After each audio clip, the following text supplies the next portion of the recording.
안녕하십니까?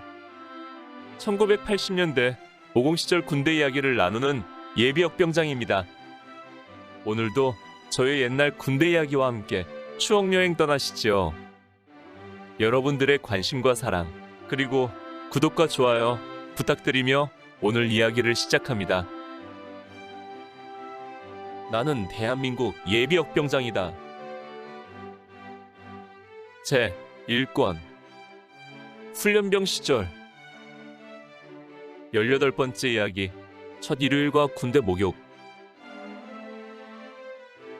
1980년 12월 14일 일요일 군대에서 처음 맞는 일요일입니다. 아침 식사 후에 곧바로 전달이 왔습니다. 각 소대 기독교, 불교, 천주교 신자 연병장 집합.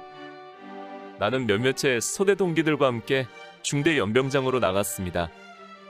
중대 앞에는 10여 명의 신병들이 나와 있었는데 내가 보기에 더 많은 신자들이 있는 것 같은데 그동안 시달림을 받은 신병들이 혹 무슨 꼬투리라도 잡힐까봐 몸을 사리는 것 같았습니다. 우리는 각 종교별로 정렬한 뒤 한 명의 기관병의 인솔 아래 연대 연병장으로 다시 이동하여 다른 중대 병사들과 합류했습니다. 거기에는 신병뿐 아니라 기관병들도 상당히 많이 있었습니다. 나는 입대하면서 몇 가지 결심한 것이 있었는데 그 중에 한 가지가 확실한 신앙생활이었습니다. 사실 입대 전에는 교회를 별로 나가보지 않았습니다. 그러나 군대라는 미지의 세계에 대한 두려움과 이 두려움을 극복하기 위하여 하나님을 의지하고 싶었습니다. 이는 기독교적인 가정의 분위기와 신앙심 깊은 사랑하는 여인의 영향도 있었습니다.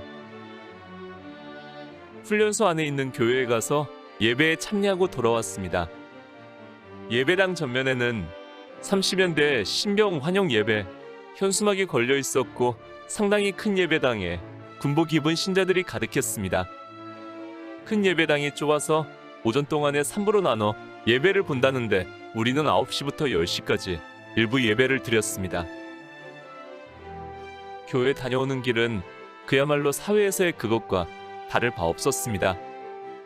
비록 이동 중에 보행군기는 지켰지만 군가 대신에 내게 강같은 평화를 불렀고 더욱 놀라운 것은 하늘같은 병장 상병 같은 기관병들도 우리에게 형제님이라 부르며 존댓말을 해준다는 것이었습니다. 그동안 욕으로 시작해서 욕으로 끝나는 악다구리 소리만 듣다가 기관병들의 부드러운 존댓말을 들으니 전혀 다른 세상에 와 있는 듯한 착각도 들었습니다. 교회에서 돌아온 시간이 오전 10시 10분. 곧바로 목욕을 위한 집합 명령이 떨어졌습니다. 군대에서 일주일에 한 번씩 한다는 단체 목욕인 것입니다. 우리 연대에는 한 개 중대 160명이 동시에 사용할 수 있는 한 개의 공용 목욕탕이 있다고 했습니다.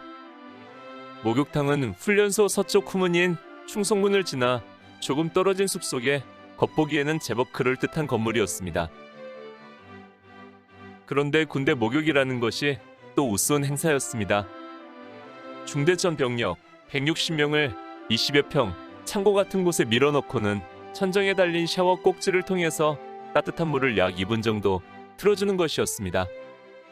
욕조도 없고 마음대로 물을 쓸 수도 없었습니다. 몸에 비누칠을 하고 씻어내려고 하니 벌써 물이 끊어지고 목욕이 끝났다는 것입니다. 목욕 시간은 모두 해서 5분도 채 안 되었습니다. 누구는 머리에 누구는 몸에 비누를 칠하고는 어이없어하는 사이 내무반장들은 또다시 소리 지르고 우리는 수건으로 대충 닦으며 쫓기듯 목욕탕을 나와야 했습니다. 그런데 더 큰 문제는 목욕을 마치고 나올 때 있었습니다. 들어갈 때는 줄을 서서 들어가 옷을 벗고 자기 옷을 옷장에 넣고 욕실에 들어갔지만 나올 때는 이런 통제가 되지 않으니 혼란이 일어날 수밖에 없었던 것입니다. 옷장에 열쇠 장치가 없고 크기도 작아서 군화를 넣을 수가 없었기에 군화는 밖에 벗어놓고 들어왔는데 한꺼번에 몰려 나오는 혼란의 와중에서 자기 것을 찾기가 쉬운 것은 아니었습니다. 게다가 보급품 챙기기에 노이로제가 걸린 우리들인지라 서로 빨리 나가 자기 물건을 챙기려고 서둘 수밖에 없었고 그로 인해 혼란은 더욱 심해졌습니다. 서로 밀치고 밟히고 하는 와중에 옷도 제대로 입지 못하고 군화를 잃어버리고 찾는 사람, 혁대가 없어졌네, 양말이 없어졌네, 온통 아수라장이었습니다. 이런 와중에 네모 반장들은 닥치는 대로 발길질하며 무조건 집합하라고 아우성치고, 나는 다행히 별 이상이 없었지만 많은 수의 중대원들이 군화가 바뀌고 양말을 잃고 속옷에 심지어 바짓가랑이를 묶는 작은 고무줄까지 잃어버린 사람도 있었습니다. 아무튼 군대 목욕은 그 자체가 또 하나의 전쟁이었습니다. 군대에서 일요일 점심은 라면을 먹는다고 합니다. 목욕을 마치고 네모반으로 돌아오니 곧바로 식사당번들이 가서 라면을 타다가 배식해 주었습니다. 그런데 이 훈련소 라면의 조리법이 특이했습니다. 라면을 끓는 물에 삶아서 주는 것이 아니라 면은 면대로 따로 쪄서 주고 국물은 국물대로 따로 끓여주는 것입니다. 거기에 날계란 하나가 추가되었습니다. 식판에 찐 라면 2개를 넣고 그 위에 날계란을 깨서 덮은 뒤 뜨거운 국물을 부어서 먹는 것입니다. 처음에는 왜 라면을 이렇게 주나 생각했는데 나중 생각하니 불어터진 라면을 먹지 않고 개인 정량을 정확히 주기 위해서 이보다 더 좋은 방법은 없는 것 같았습니다. 사실 연대 취사장에서 1000명 이상의 라면을 한꺼번에 끓여준다면 나중에 먹는 사람은 아마 막대기만큼이나 부른 굵은 라면을 먹어야만 될 것입니다. 일요일 오전이 정신없이 분주한 시간이었다면 오후는 정반대로 한가한 시간이었습니다. 군인에게는 일주일에 한 번씩 영화를 보여준다는데 바로 오후에 훈련소 극장인 연못관에 가서 혁객 김두한이라는 영화를 보았습니다.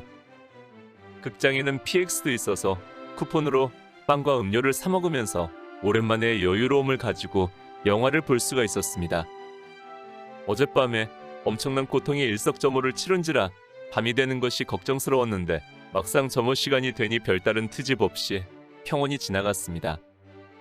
오랜만에 행복한 꿈이라도 꾸어 봄직한 날이건만 그러나 다시 내일을 걱정해야 하는 마음속에는 그런 여유조차도 없이 잠속으로 빠져들어간 군대에서의 첫 일요일이었습니다. 오늘 추억여행에 함께 해주셔서 감사합니다. 다음 이야기를 기대해 주시고 구독과 좋아요 부탁드립니다. 당100